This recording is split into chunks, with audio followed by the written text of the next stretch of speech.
Shalom, shalom. Giving honor to the creator of heaven and earth. Want to go over this, not going to be long. Want to go over verb and noun. Let us look at this, brothers and sisters. We have the word here, hora or hore. Now, in this particular case, we're dealing with it as a verb.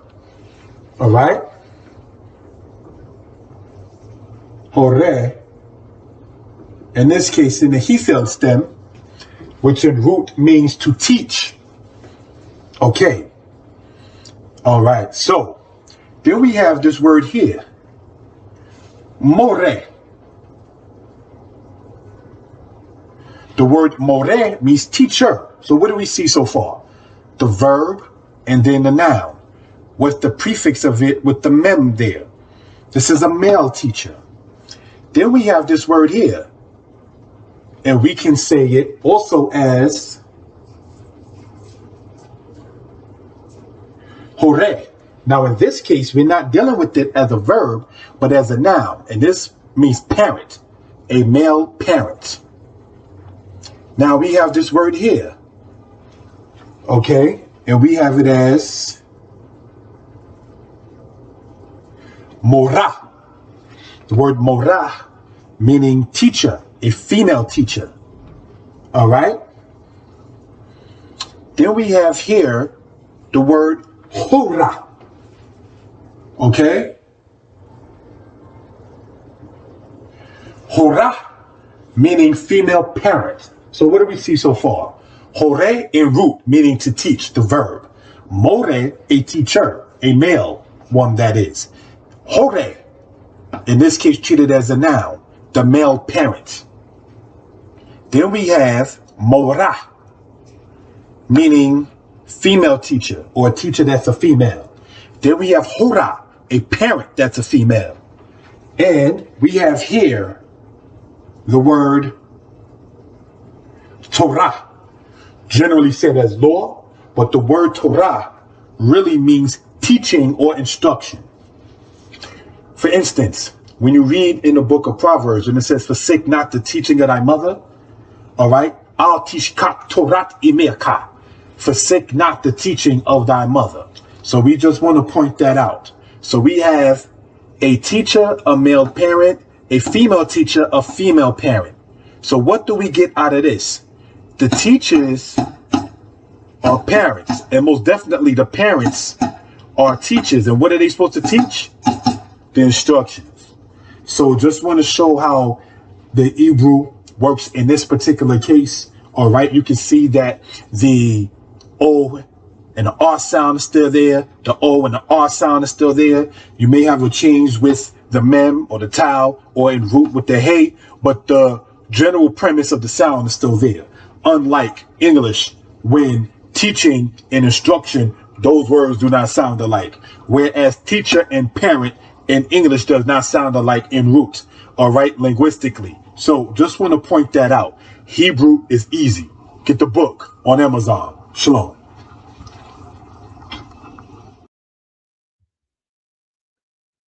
Shalom, family. Shalom, shalom, family. How's everybody doing? We hope, we pray that everybody is well and will be better. This is your brother and friend, Yeshaya Israel. Shalom, my brother.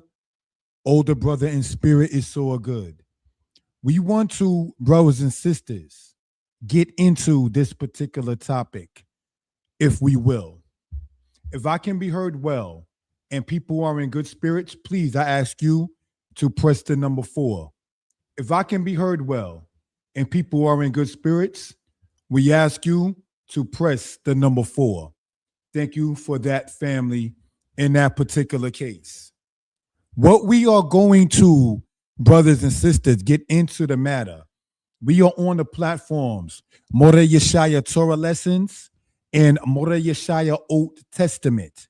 Now, it is not very common, brothers and sisters, on Danitepublications, though it is not a secret to many, to get into the matter of why we are what you will call Old Testament based.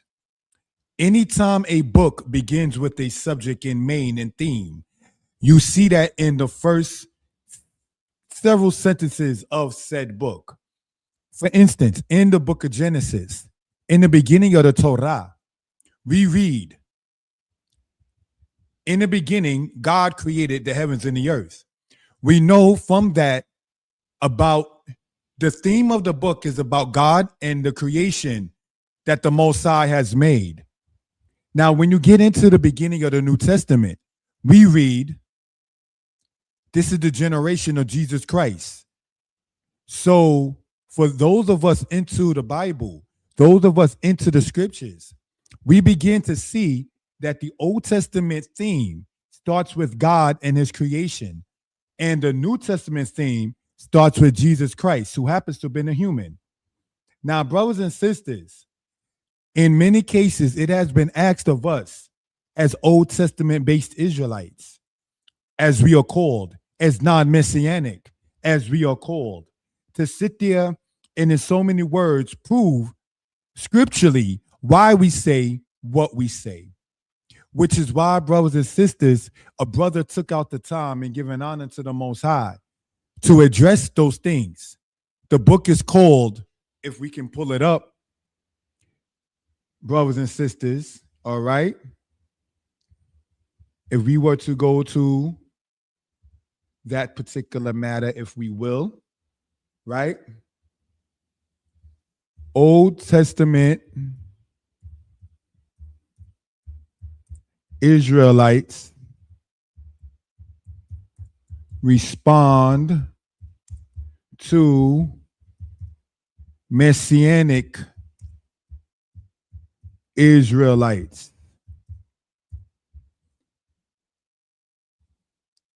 And so, if I can, brothers and sisters, if we were to do, say, a screen share, right, in that particular matter, we will be able to show what we're talking about for reference purposes. All right?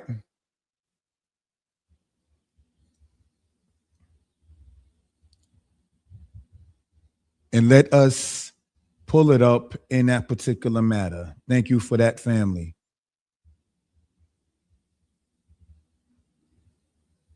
Thank you. We have, if it can be seen, yeah. Here is the book there itself. I'm seeing it upon said screen and that. And also, brothers and sisters, it is shown inside of the Kindle format as well for those who do care for such in that particular manner. Nonetheless, brothers and sisters, what we are intending on getting into in this particular matter is not so much a matter of going back and forth within the book that is written. But I would like to say this, if I may. I remember when people began to try to use videos or have videos used or whatever in regards with trying to debate Old Testament Israelites severely, watching Old Testament based elders or so videos and making videos based upon it and so forth and so on. In one video, the gentleman was saying toward the end of it, who do we as Old Testament Israelites look forward to as a level of salvation? And we were kind of like, what? The Most High is our salvation. And the gentleman mentioned names such as Hezekiah, Josiah, and other men of the scriptures who is listed in Matthew 10, believe it or not, as part of the ancestry of Jesus, in saying that we can't look to those elders who are now deceased in the scriptures, so we essentially have to look to Jesus. But we don't need to look to any man. We as men need to look to the Most High. That is where it boils down to when you get right down into it. You understand? So what we care to do, brothers and sisters, is something that is coming from the book of Daniel, if we will. All right. We're going to be reading in the book of Daniel, chapter 7, and some of the verses in it and going over it. And we'll be using the standard like King James Version, because that, not for nothing, is the standard version that many people do use. All right. So without any further ado, we will, family, do the stop screen, then do the share screen. And like with the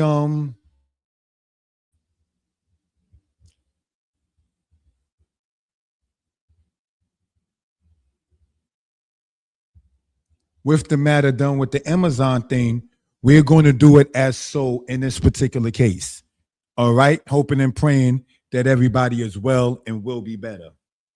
In Daniel chapter 7, let us look and read certain verses and then go over certain verses that we read.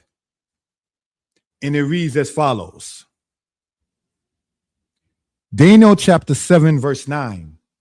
I beheld till the thrones were cast down, and the Ancient of Days did sit, whose garment was white as snow, and the hair of his head like pure wool. His throne was like the fiery flame, and his wheels as burning fire. A fiery stream issued and came forth from before him. Thousands ministered unto him, and 10,000 times 10,000 stood before him. The judgment was set, and the books were opened. All right. Now, brothers and sisters, let me pull it up this way. If it can be seen in a manner there, no.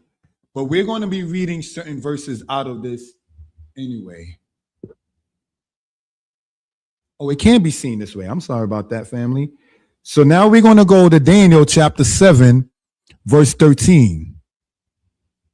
And here's what we read.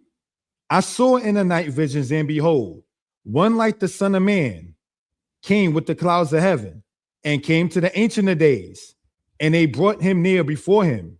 And there was given him dominion and glory and a kingdom, that all people, nations, and languages should serve him.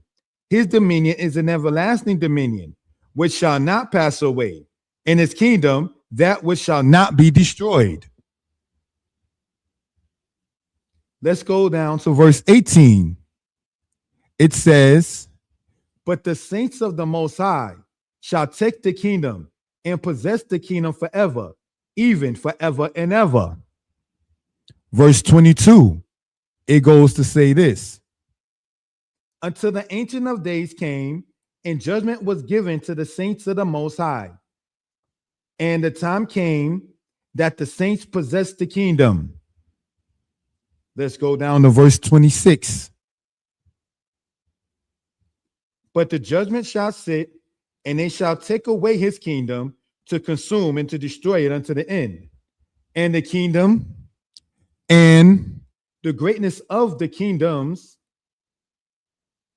verse 27, and the kingdom and dominion and the greatness of the kingdom under the whole heaven shall be given to the people of the saints of the Most High, whose kingdom is an everlasting kingdom, and all dominion shall serve and obey him. Brothers and sisters, when we deal, brothers and sisters, shalom, my brother Berg in Paris.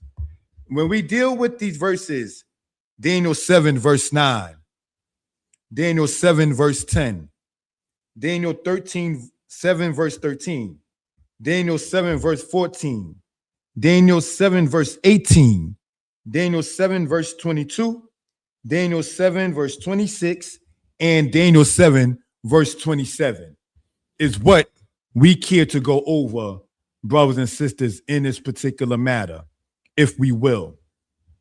Let us, brothers and sisters, expound upon this. Some may agree, some may disagree, but we present this in love and respect. Let us get into the matter. Let's read verse 9 again. I beheld till the thrones were cast down, and the Ancient of Days did sit, whose garment was white as snow, and the hair of his head like pure wool. What can we gather about the thrones being cast down? The thrones being cast down were the kingdoms that the book of Daniel, chapter 7, already talked about. The throne of the kingdom of Babylon, the throne of the kings of Media and Persia, the throne of the Greek Empire, the throne of the Roman Empire.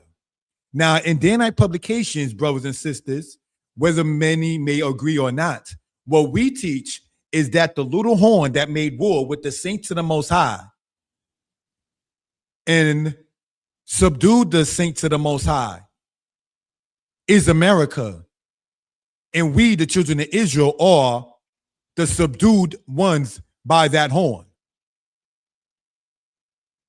That is something that we teach on this publication. So now when we read what it says here in Daniel 7, verse 9, it says, I beheld till thrones were cast down, that the kingdoms fell. And the Ancient of Days did sit, whose garment was white as snow, and the hair of his head like pure wool. This right here, we teach, is an anthropomorphic matter of the Most High. That is to say, when we as humans give our human attributes to our maker and creator, his hair, his eyes, his hand, and so forth. His throne was like the fiery flame, and his wheels like, as it says, burning fire. A fiery stream issued and came forth from before him. Thousands ministered unto him, and 10,000 times 10,000 stood before him. The judgment was set, and the books were opened. So what judgment was set, brothers and sisters? What books were opened? If we remember in the book of Daniel, chapter 12, it says, seal the book even until the time of the end. So now we see a prophecy even mentioned before that, that is to occur after that, that is saying, brothers and sisters, about the matter of opening the books, if we will, right? Sorry about that, brothers and sisters.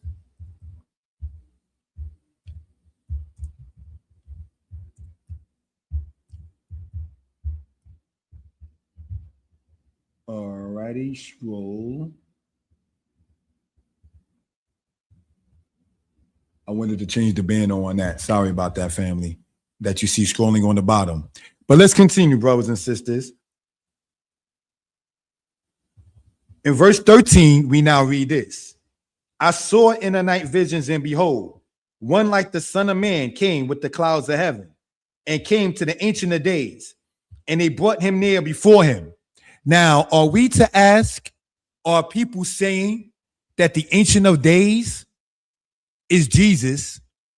And are we to ask that one like unto the Son of Man brought to the Ancient of Days is Jesus? See, the reason why we as Old Testament Tanakh-based Israelites are asking that question is because everything that seems, not trying to be funny in wording, deep or anything of that kind of sort, is Jesus. The angel in the book of Exodus is Jesus. The angel in the book of Judges is Jesus. In many cases, Jesus is the answer for what people care not to explain in, say, the Old Testament. But brothers and sisters, what we care to sit there and expound upon from letting the book speak for itself is when it is speaking of the Most High, when the Most High is speaking, whom is being spoken to, and is there a time frame that we can relate with what we're speaking of? So let's look at this, brothers and sisters. It says this. I saw in the night visions, and behold, one like the Son of Man came with the clouds of heaven, and came to the Ancient of Days. Now, the Ancient of Days that we just read of in verse 9, it says that he was there after the thrones were cast down. The thrones that were cast down in verse 9 were the kingdoms that we were already talking about in Daniel chapter 7, be it Babylon, Media, Persia, Greece, and Rome, and then the little horn that came out of the Roman Empire, which we teach is America. America is still standing as a / kingdom empire, goes to show us that all these prophecies that we see in the book of Daniel have not happened yet, which gets to, not trying to be funny and wording, the crunch line and what this presentation is about. If the prophecies in Daniel chapter 7 are still occurring in this day and time, if all of them are not completed, like we would teach, brothers and sisters, that the prophecies in Isaiah 7 about the young woman having a baby and naming him Emmanuel, that prophecy has already passed. That time has already passed. We would teach with the same matter that all the prophecies we see in Daniel chapter 7 have not come to pass yet.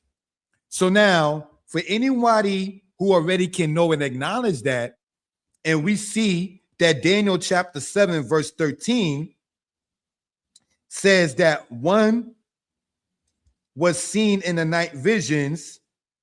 Pardon me, I saw in the night visions, and behold, one like the Son of Man came with the clouds of heaven and came to the Ancient of Days. So this one that was like a Son of Man came to the Ancient of Days, brothers and sisters. So the Ancient of Days and one like the Son of Man brought to the Ancient of Days could not be perhaps then the same thing. So Jesus could not be the Ancient of Days in verse 9. And at the same token, if he was, which he wasn't, could not then also be the Son of Man brought to the Ancient of Days in verse 13. But let's read verse 14 again. It says, and there was given him dominion and glory and a kingdom, and that all peoples, nations, and languages should serve him. His dominion is an everlasting dominion which shall not pass away, and his kingdom that which shall not be destroyed. So let's ask this question here. If Daniel chapter 7, verse 13 and 14 is speaking, say, about the matter of whom is referred to by many as Jesus, Jesus Christ, Yeshua, Yahoshua, and so forth, that is to say, the star of the New Testament, regardless of whether you use the Greek transliteration, a Hebrew understanding, or an English understanding of such, we know who is being spoken of in, say, the New Testament. In many cases, no disrespect intended, it seems as us as said Old Testament-based Israelites, it is told to, oh, don't say JC, don't say Jesus is truly such. Stop making him a God. How about that? Because there's many times J has been used with Joseph, Japhet, Judah, Jehoshaphat.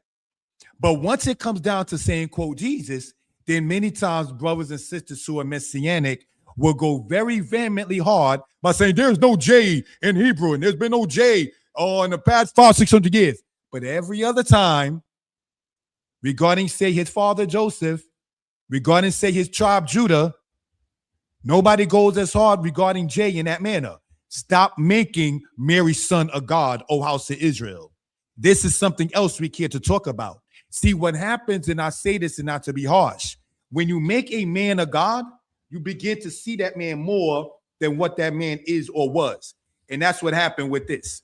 Because if the coming of Jesus already came in the New Testament in the timing of Augustus and then later on Tiberius, and being crucified before the timing of Caligula, many times people are forced to say that the prophecies that we see in the book of Daniel regarding they want to say is Jesus means in his second coming. But nothing in here says, and he shall die and come back in Daniel chapter 7. So because the prophecies that they want to attribute to Jesus in the said Old Testament have not come to pass during the time of Jesus on earth, they say that it has to happen when he comes back to earth. But none of these prophecies that they say that's attributed, as they say, to Jesus says when he comes back after the other prophecies were not fulfilled in the first coming. That is what happens when you make a man a God.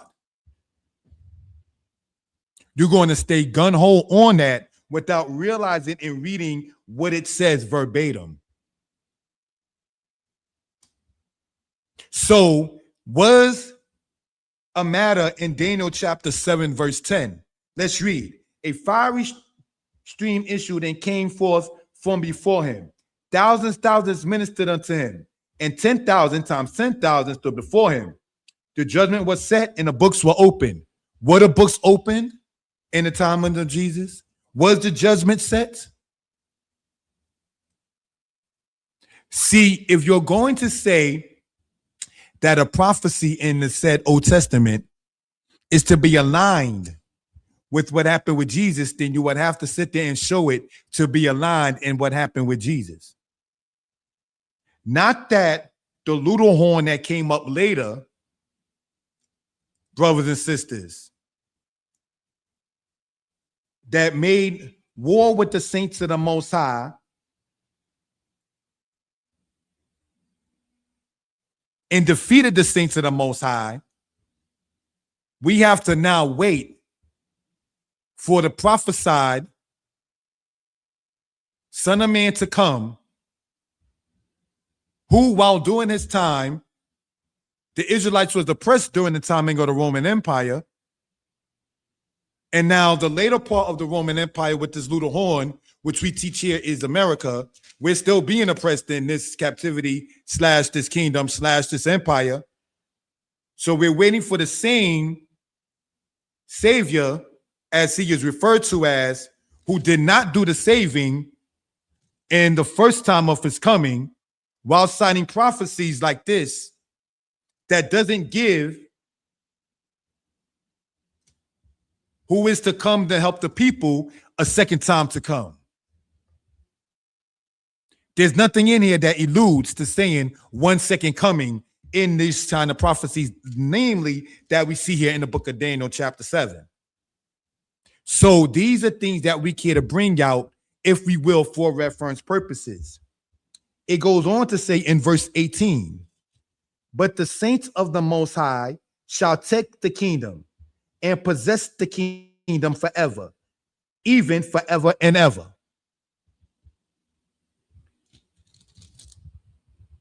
Verse 21, I beheld, and the same horn made war with the saints and prevailed against them, until the Ancient of Days came, and judgment was given to the saints of the Most High. So now when we go, brothers and sisters, and see that this little horn, which we teach on this platform, is America, making war with the saints of the Most High, when you go in your own time in the book of Psalms 148, read the whole chapter, you will find out that the saints of the Most High are the children of Israel. So now when we go, that again is in the book of Psalms 148, where it says the saints of the Most High, even the children of Israel.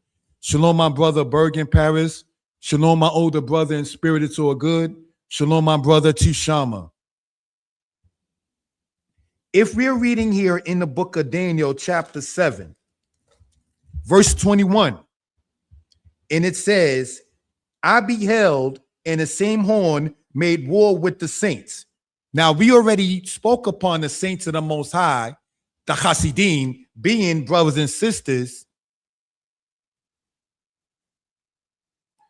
the children of Israel, when we go to Psalms 148. Read the whole chapter. In verse 22, line upon line, precept upon precept, we see this. Until the Ancient of Days came, and judgment was given to the saints of the Most High. So the saints of the Most High in verse 22 are the same saints of the Most High in verse 18. The Ancient of Days coming in verse 22 is the same Ancient of Days that we see in verse 9. The Ancient of Days did not change. The matter of who are the saints of the Most High did not change. So let's read verse 9 and then verse 22 again. Thank you for the time, family. I beheld till the thrones were cast down. Remember, the thrones being cast down were those kingdoms. That is the kingdom of Babylon, falling to the Medes and the Persians. in the 6th century BCE, the thrones of the Medes and the Persians falling down to that of the Greeks in the 4th century BCE, the throne of the Greeks falling to the Romans in the 2nd century BCE, and then eventually with Roman Empire, which we teach here is still in existence under the American way, is this. In 285 AD or 285 CE, Diocletian and Maximilian separated, brothers and sisters. So you had the Eastern Roman Empire and the Roman Western Empire to the west, the Byzantine Empire that fell in 1453. Now, in the book of Daniel, it says concerning the beast that their dominion was taken away, but their lives were prolonged for a season and a time. So with their lives being prolonged for a season and a time, and with the saints of the Most High, this day has not received the kingdom. And the little horn, which we teach is this society, oppressing the saints of the Most High. How then do we sit there and perhaps think that either one, the Ancient of Days is Jesus, or the Son of Man in verse 13 is Jesus? How does he fit either or when the other prophecies that we see have not come to pass yet in the same chapter? Example how, not to be disrespectful, making a man a god.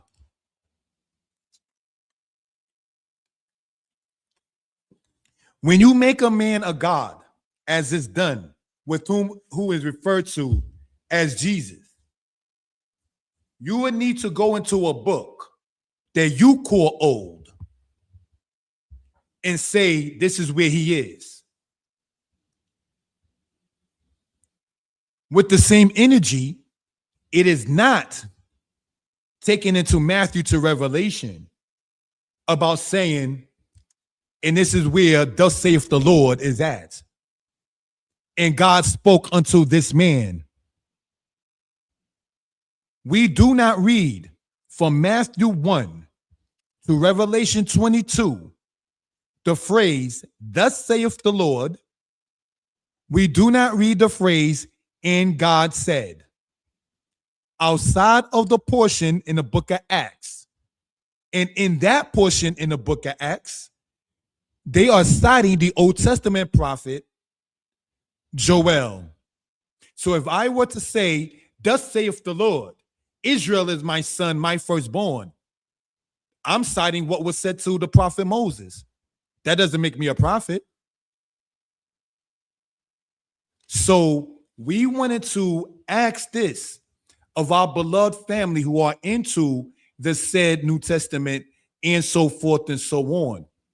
And Old Testament brothers and sisters who are said to be Tanakh based, come off or portray as Tanakh or Old Testament only base, if you will, but may or may not be in reality. That's your conscience and your matter of how you deal with things. But brothers and sisters, when we go and we read this here, we know good and well, in closing this out, you cannot say that the Ancient of Days is Jesus, one like unto the Son of Man is Jesus, and then, well, all this stuff has to happen when he comes back. See, the beginning of the book of Daniel, chapter 7, essentially talks about the matter of the kingdoms that came up. And it starts when the kingdom that Daniel himself happens to be in, Babylon. And then Daniel lived into the fall of Babylon and the rise of the Median Persian Empire. He passed away before the Greek Empire came into existence. So now even brothers or sisters who say that Daniel 7 in the beast is Babylon first, Persia second, Media third, and Greece fourth, that still leads to more questions. Because after the end of the fourth kingdom, which body is to be consumed with fire, the saints of the Most High shall receive the kingdom. So when Greece fell, brothers and sisters, in the battles with the Romans, fighting among the Medes, fighting among the Ptolemies and the Seleucids themselves, and then eventually having problems with the Roman Empire in 146 BCE, when Greece essentially fell to Rome as an empire. The saints of the Most High at that time did not receive the kingdom. So Daniel chapter 7, verse 7, about the fourth beast could not be the Greek Empire, nor could it be anyone from the matter of, say, the New Testament, in saying that, oh, he is the one to come, but also saying at times that he's the Ancient of Days. Stop. No. Daniel 7, verse 7, to lay it down plainly, is not talking about Greece. The fourth kingdom that is mentioned is talking about the Romans. And then out of that beast came 10 horns. And out of those 10 horns, one of them came up and put down 3. We teach here that little horn that put down 3 horns is America getting rid of the other European powers that they had to contend with, England, France, and Spain, in order to become an empire themselves. And this same little horn that put down 3 of the original 10 horns made war with the saints of the Most High. And in citing Psalms 148, read the whole chapter, we see that the saints of the Most High are the children of Israel. And that the children of Israel is who is being spoken of in verse 13 and 14 about being given a kingdom. But because it says, I saw one like the Son of Man, we have to understand and letting the book speak for itself. Let's go to Psalms or chapter 40, not Psalms in this case, Isaiah. Let's go to Psalms chapter 48, brothers and sisters. And let's see what it says in this particular matter.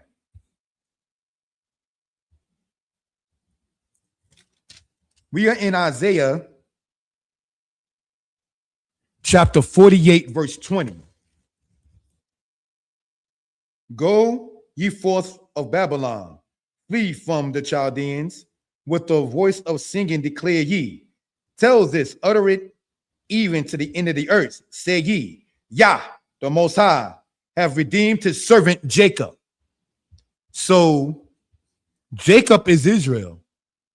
He hath redeemed his servant Jacob. But it says singular servant, not servants. But we know Jacob, Israel, is more than just one person. So because we see a singularity in that particular case, does not mean that is not speaking of the nation of Israel. So now, in how we understand, and with scriptural citation, the book of Daniel chapter 7,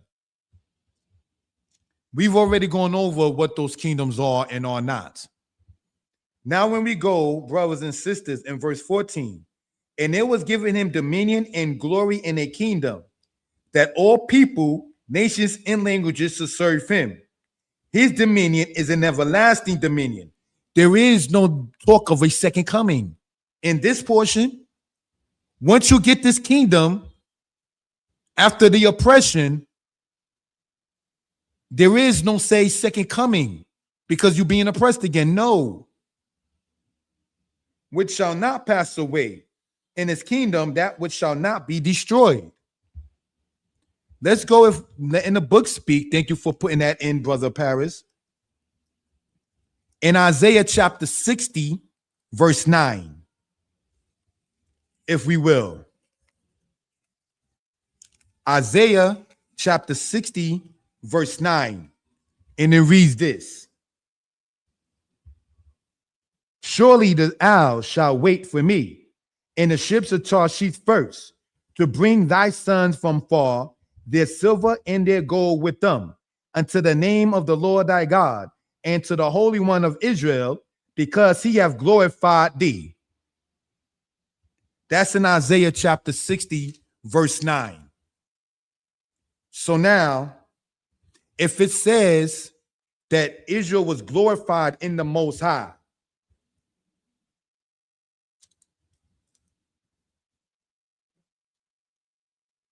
let us go and read verse 14 again. And there was given him dominion and glory in a kingdom. So who gave the glory to who? The Most High gave the glory to Israel. So the same word glory we see in verse 14, we see glory in Isaiah chapter 6, verse 60, verse 9. It goes on to say, and the sons of strangers shall build up thy walls, and their kings shall minister unto thee. For in my wrath I have smote thee, but in my favor have I had mercy on thee. Therefore thy gates shall be open continually. They shall not be shut day nor night, that men may bring unto thee the forces of the Gentiles, and that their kings may be brought. For the nation and the kingdom that shall not serve thee shall perish. Yea, those nations shall be utterly wasted. That is in Isaiah chapter 60 from verse 9 to verse 12. So the kingdoms, the nations that are not serving Israel in the future shall be destroyed. So now when we go back to verse 14 in Daniel chapter 7, we read, and there was given him dominion and glory. So if it says in Isaiah 60, they shall bring their kings, that's talking about bringing their dominion, which you're dominating, which you rule over, and a kingdom, and all that all peoples, nations, and languages to serve him. That's why I went on to read in Isaiah chapter 60, verse 12, when it says the nation and the kingdom that will not serve thee. So who are going to be the masters of the nations on a human level is the children of Israel. Let's read. You're supposed to be in Deuteronomy 28, the head and not the tail. His dominion is an everlasting dominion, which shall not pass away, and his kingdom that which shall not be destroyed. Verse 17, Daniel chapter 7, verse 17. These great beasts which are four kings that shall arise out the earth. So now these kings that are four that shall arise out the earth, we've been teaching is Babylon, Media, Persia, because they formed an alliance between themselves before they came in contact with the children of Israel in 550 BCE. And then they fell in 331, essentially, to the matter of Alexander when he defeated Darius III. But the saints of the Most High, and we've already cited Psalms 148, read the whole chapter to know who the saints are. But the saints of the Most High shall take the kingdom. Kingdom we already read in Isaiah chapter 60, verse 12. Verse 12, sorry. And possess the kingdom forever, even forever and ever.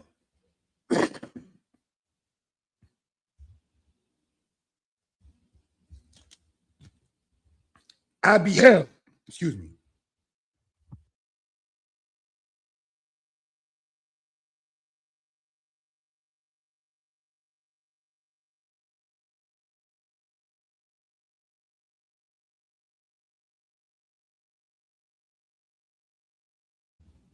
Sorry about that, family. I had to drink something real quick. All right. Thank you for that. If I can be heard well, please press the number 4 if you're in good spirits. Now, back in Daniel chapter 7, verse 21, you know, when you talk a lot, you do get thirsty. And so it says, I beheld, and the same horn made war with the saints and prevailed against them.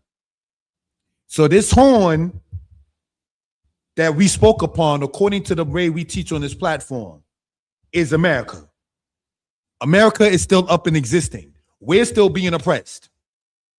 We don't know whether we should go for reparations or exodus, generally speaking, as a people.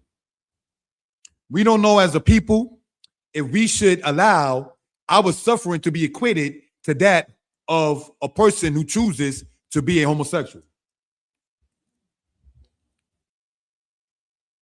We are part of those people that it says gross darkness shall cover the peoples. Some of us are under that sadly as well. So now let's look at this again, family. It says in verse 22, until the Ancient of Days came, and judgment was given to the saints of the Most High. Verse 10 says, the judgment was set and the books were opened. So if the judgment was set in verse 10, and we see in verse 22 that judgment was given to the saints of the Most High, and the time came that the saints possessed the kingdom. Verse 26, but the judgment shall sit. We see judgment in verse 26. We see judgment in verse 22. We see judgment in verse 10. It's the same judgment that's being spoken upon in regard for the saints of the Most High. The saints of the Most High that was oppressed by the little horn that broke down 3 of the 10 horns that was on the 4th beast, being the Roman Empire. Goes to say this here. And they shall take his dominion and consume and to destroy it unto the end. And the kingdom and the dominion and the greatness of the kingdom under the whole heaven shall be given to the people of the saints of the Most High, whose kingdom is an everlasting kingdom, and all dominions shall serve and obey him. What it means about dominions, the kingdoms, the governments of the nations, shall serve and obey him, meaning shall serve and obey Israel. But see, what happens is this, in closing out, is there is a thing they refer to as replacement theology. And in that, coming into the house of Israel, the son is Jesus. So Exodus 4:22 saying Israel is my son. No, Jesus is.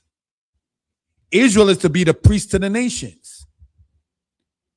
When you go in Exodus chapter 19, when Israel's living right, no, there's a new priesthood that is of Jesus.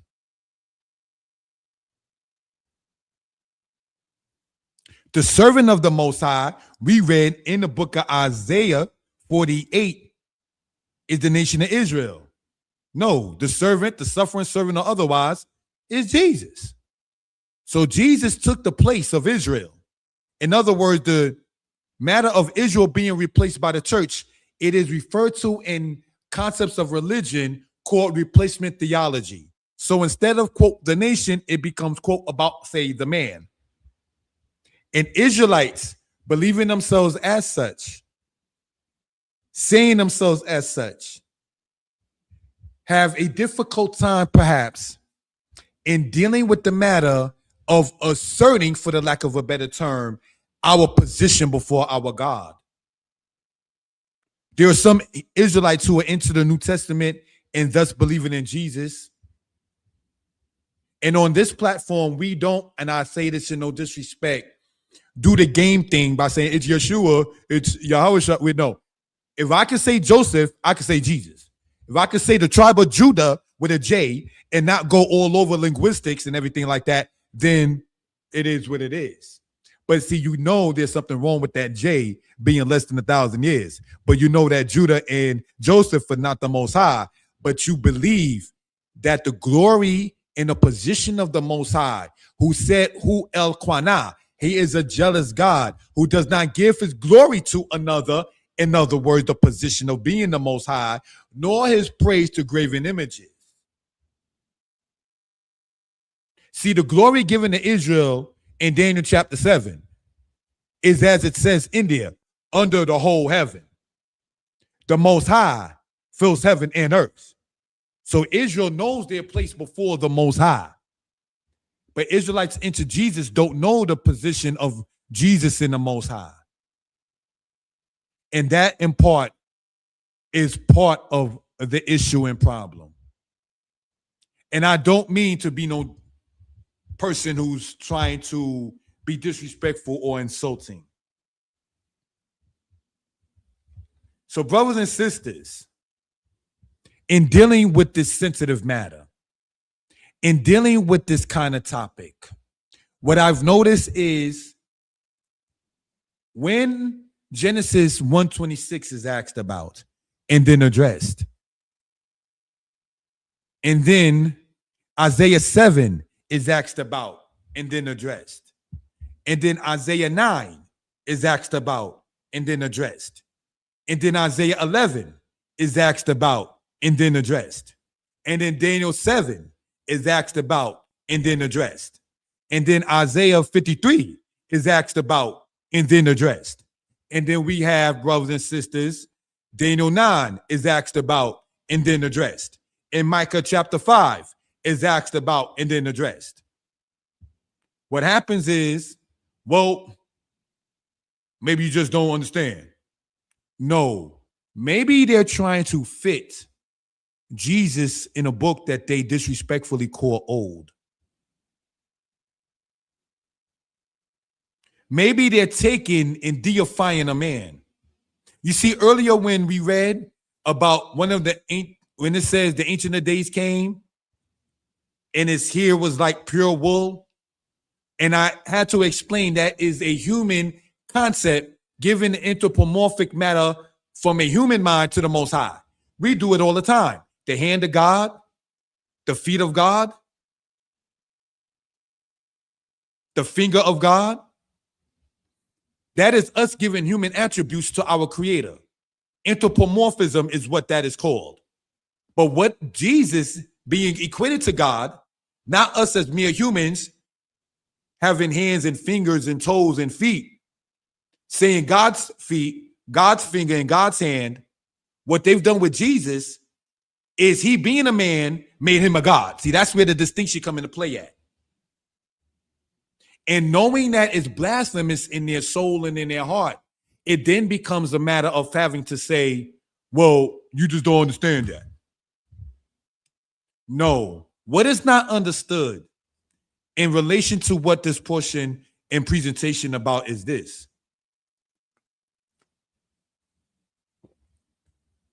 The Ancient of Days, anthropomorphism of us as humans, speaking of our Maker.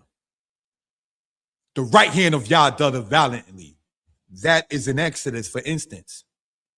What's done with Jesus is he fed people without even saying, unless I stand to be corrected, Father, help me. See, every miracle that you see, like the water from the rock, you see the Most High in the interaction, in the wording. When Jesus does something, is God in the interaction. It's his Father, as he's referred to as, in the interaction. Because what we know, and none of us are on the level of Moses, it says, Ki lo kodashtani batok b'nei Yisrael, because you did not sanctify me in the midst of the children of Israel. You shall not enter the land that I have sworn unto them. The Most High, who Elquana, a jealous God. So as we pointed out the other time, when they gave us back our book with a new God with it, it's similar when the Philistines gave back the Ark of the Covenant in the book of Samuel with their gods on it. In 70 AD, we were not as a people going over the position of who they say as Jesus Christ. So these are things, brothers and sisters, that we care to bring out. This is not to be disrespectful. This is not to be insulting or anything of that sort. But now when we get into who receives the kingdom in verse 14, the saints of the Most High, we see in verse 18. and the horn that made war with the saints of the Most High. And the time came, and the saints possessed the kingdom. People into deifying Jesus have to then be forced to say it's when he comes back again. And nowhere in Daniel 7 did it say these prophecies shall come to pass when anyone comes back the second time. It was outlined, and we wanted to emphasize the part that says, and the time came. And so, brothers and sisters, the deification of Jesus, and you see these churches that don't pay taxes, and you know yourself as an Israelite, then you must know perhaps then that in the time of Augustus and Tiberius matter, if you will, no, certainly Augustus, when the people were being taught about the Roman gods, they didn't pay taxes. As not being funny, as greedy as the American government is said and understood and are,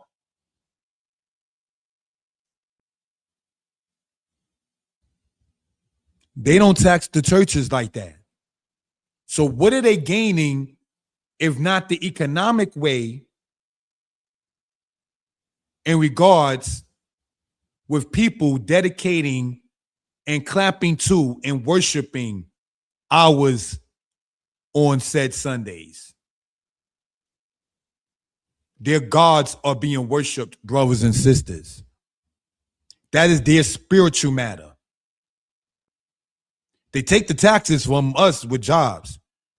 And for those of us who go into their institutions, not to be disrespectful, I have family who does that, unbeknownst to them what is going on perhaps. When giving your spirit into that mind, as they said, Christian, bowing down to that white Jesus, being in the house of Israel, the same storyline, everything's the same except the color. The Most High, brother, made us with our color. We're not to worship our color. The Most High made us powerful with our melanin skin and how it connects to getting the nutrients that he made in the sun and so forth and so on. That's his form of operations. We praise our God for doing that. We don't praise ourselves with the sun. So these are things, brothers and sisters, that we care to sit there and bring out for reference purposes. If the judgment was set, and we're reading that the judgment in these days and times have not been set, and there's nothing in Daniel 7 about saying a second coming, that is a forced-in ideology in that particular case, which does not coincide with what the words itself says. So with that, family, sorry about having to reread something if I misread it. And to all the brothers and sisters who are in here now or will be later, thank you for joining on. We ask you to subscribe to the channel. I can be reached. My number is 908-587-4841. And we're going to close out now, family. Having been on going into an hour, and we hope and pray that everybody is well and will be better. Thank you for that.